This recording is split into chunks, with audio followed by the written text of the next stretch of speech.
Hello guys, nandito na ulit ako after 6 days ng bakasyon ko. Ewan ko, sariling bakasyon ako. Hanap ako dito sa maiiin ng garden ng yoya ko. O kaya mapupuan dito. Mukhang maganda mapupo dito mga tariwa, mga gulay dito. Saan kaya? Ay, dun kaya. Halika dito guys, halika dito. Ay, dito, minamoy na ako dito. Ito na guys, ito na. Dito ko na ilalaglag ang maliwagang diamante ko. Ito na, dito si ano ni Yoya. Bahala na si Yoya mag-ano dito, hayaan mo siya.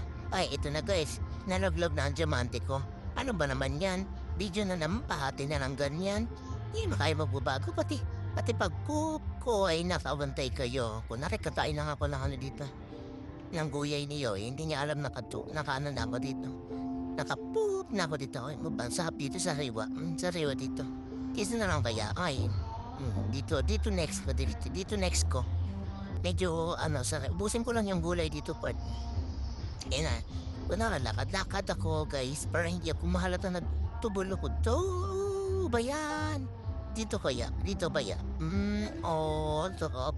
Ang sarap mawala ng diamante ano ba yan? Ay, nako guys, video na naman. Ba yan? Pati ba naman ito? Wala akong privacy sa ano na to? Mabuhay ito?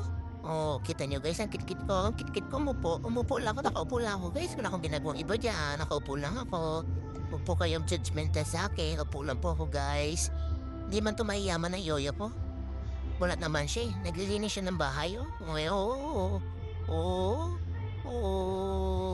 Wala na bang iba? Hanap ako dito iba. Wala na talaga. O dito na lang, mayaman na. Ano ba yan?